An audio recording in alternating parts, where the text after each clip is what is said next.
체조 유망주 선수가 훈련 중에 부상을 당했다는 건데 어떻게 하다가 다친 겁니까? 이 선수 6년 전에는 고등학생이었습니다. 당시 국가대표를 뽑는 대회를 준비하느라 체중을 심하게 줄이고 또 강도 높은 훈련을 하다가 사고가 난 건데요. 훈련 내용 한번 보겠습니다. 일단 사고 전날에는 연속 공중돌기, 팔굽혀펴기, 로프 타기 등 체중 감량 훈련입니다. 일반 훈련이 아니라 이제 체중을 줄이기 위한 강도 높은 훈련이었고요. 사고 당일에도 9시부터 기본적인 훈련을 하고 이 고난도 동작, 이 친구가 굉장히 유망주였기 때문에 5점 만점에 4.8점짜리 고난도 동작을 할 수 있었다고 해요. 근데 5번을 했는데 4번을 이미 실패하고 5번째에 거꾸로 떨어져서 크게 다친 겁니다. 자, 이 선수도 그렇고 이 선수가 소속된 학교의 체조부 역시 아주 전국적으로 명성이 높은 실력을 뽐냈다면서요? 네, 맞습니다. 이 피해 선수가 이제 사고를 당하기 1년 전에 이 학생이 소속된 학교의 이 체조팀은 여고부 단체전 2연패를 달성을 했습니다. 그러니까 이 지금 학생뿐만 아니라 나머지 학생들의 실력도 굉장히 출중했던 건데 이제 정말 소위 강훈련이라고 할 수 있는 그런 훈련을 지속을 했습니다.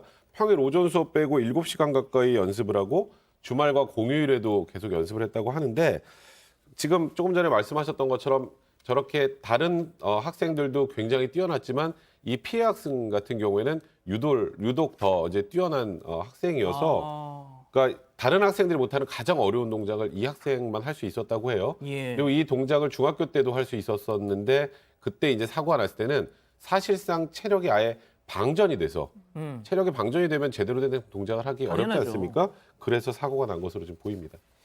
자, 그렇다면 이쯤에서 오늘 법 체크포인트 짚어보죠. 유망주 잡은 고난도 훈련입니다. 자, 교수님, 결국 그 체력 훈련, 그래서 정말 체력이 바닥이 난 상태에서 사고가 터진 거군요. 그러니까 이제 사고 나기 그 이전에 어떤 과정에 이 그 선수가 처했는가를 우리가 한번 살펴볼 필요가 있는데요. 2015년 4월 30일부터 5월 2일까지 무슨 그 대회 참여를 했어요. 그리고 5월 3일부터는 바로 이제 제70회 종별 체조 선수권 대회 데뷔를 해가지고 국가대표 선발전 데뷔 훈련 참여를 갖다가 해왔었는데요. 그런데 이제 실제 사고 전날 2015년 5월 4일 지도자의 그 훈련 지도하에서 기초 체력 훈련 그리고 이제 종목별 기본 훈련을 실시하는 그 과정에서 그 훈련을 마치고 그날 오후 4시에 체중을 측정을 해보니까 아마 이 학생의 그 체중이 좀 이렇게 증가한 것으로 나타난 것으로 그렇게 밝혀진 모양이죠. 그래서 이 지도자가 지시를 해서 야, 너 살 빼. 그래서 그 바로 이제 달리기 연속 백핸드 훈련, 연속 공중돌기, 팔굽혀펴기, 누워서 팔다리 올리기, 로프 타기 훈련 등 여러 가지 어떤 체중을 감량하기 위한 프로그램을 3시간을 갖다 시켰다 아이고, 그래요. 세상에. 그러니까 이제 앞에서 우리가 살펴봤습니다만 연속적인 훈련 그리고 바로 그 어떤 그 전날에 체중 감량 훈련이 겹치면서 이 피로가 누적이 된 상태에서 휴식을 충분하게 취하지 못하고 그 당일날 사고가 발생한 것이 아닌가라고 추정하기가 충분하지 않은가라는 생각이 듭니다. 그렇군요.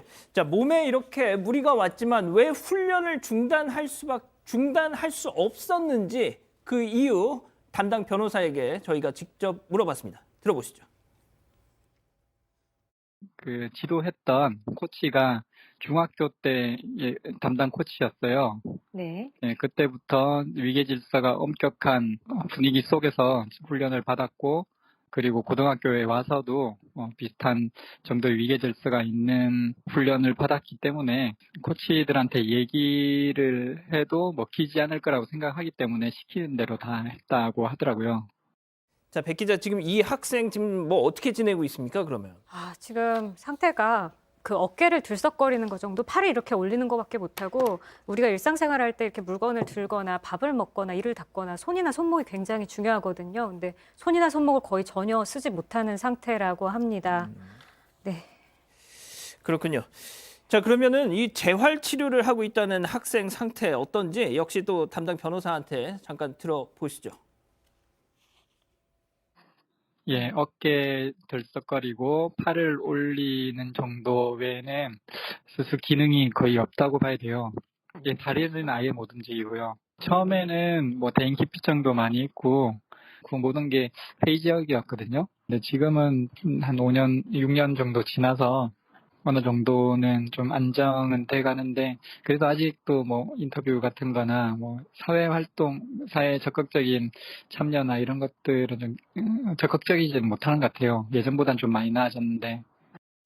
자, 백 변호사님, 이 선수가 이 학생이 소속돼 있던 그 학교가 인천시에서 네, 운영하던 맞습니다. 그런 학교여서 이 선수 측에서 인천시에 소송을 제기했고 그래서 이제 재판이 시작이 됐는데 네. 자, 그럼 법원 판단이 이렇게 어떻게 나왔는지 좀 정리를 해 주시죠. 일단 지금 말씀하셨던 것처럼 인천시가 운영한 학교였기 때문에 일단 인천시가 학생을 쉽게 말해서 보호 감독을 제대로 하지 못했다는 취지로 16억 이상 되는 손해액을 청구를 했고요. 그리고 또 인천시학교 공제에 기지급한 거 말고 2억 8천만 원을 추가로 지급하라라고 소송을 제기했는데 법원에서 이렇게 판단한 거죠. 일단은 인천시 측에서는 이거 체조 그 지도하는 분들이 그 지도에 소홀함이 없었던 거다. 그건 학생이 충분히 피할 수 있었던 것이라는 취지를 주장을 했습니다만 이거는 그 당시 아까 오윤성 교수님이 설명하셨던 것처럼 지도자들이 보기에 이 학생이 얼마나 지금 체력이 방전되어 있는 상태였는지 충분히 예측 가능했고 예. 그럼에도 불구하고 연속해서 이 사고가 발생한 동작을 하라고 지시를 했고 그렇다면 이 지도자들의 사용자인 인천시에서 이에 대한 손해를 배상해야 된다라고 해서 인천시는 9억 9천만 원, 그리고 인천시 학교 안전공제에서는 2억 8천만 원을 배상해야 된다라고 판단을 했습니다. 자, 그런데 말이죠. 이 손해배상액을 100% 다 인정해 주지는 않았네요. 그러니까 이런 거예요. 학생도 본인의 몸 상태를 알았다면 아무리 선생님이 시킨다고 하더라도 본인 스스로 훈련 중단을 요청을 했어야 되는데 이걸 하지 않았다라는 거. 그러니까 일부 소위 이런 결과 발생에 대한 과실이 인정이 된 겁니다. 이제 이걸 보통 일반적으로 과실상계라고 하는데요. 예. 그래서 그런 부분들을 고려해서 인천시의 손해배상 책임을 60%로 제한을 한 겁니다. 자, 그런데 지금 우리 가족 여러분들도 그러고 계세요. 아니, 소장님. 네. 그러니까 본인의 체력, 그러니까 법원이 100% 인정을 안 해준 이유가 그거잖아요. 본인 체력이 떨어진 상태였다는 걸 알았으면 네. 본인이 저 훈련 못 하겠어요. 이렇게 얘기를 했어야지 왜 안 했느냐. 그러니까 당사자의 책임도 좀 있다. 뭐 이렇게 판단했다는 거 아닙니까? 네. 아니 근데 소장님 생각해 보세요. 학원 체육에서 그 학생들이 막 그 코치한테 저 몸 아파서 못해 이런 얘기 어떻게 네, 합니까? 그러니까요. 워낙에 위계 질서도 확실한 그런 코치였다고 지금 얘기를 하고요. 사실 단체 생활이잖아요. 거기서 그러고도 그중에서 가장 유망주고 기대하는 사람이니까 그 얘기를 못했던 것 같고요. 그 못했던 상황에 충분히 공감되죠. 네. 그리고 게다가 사실 중고등학생들의 저런 훈련은 좀 어른들이 컨트롤을 해줘야 되지 않나요? 맞습니다. 예. 알겠습니다. 첫 번째 법 이렇게 마무리하고요.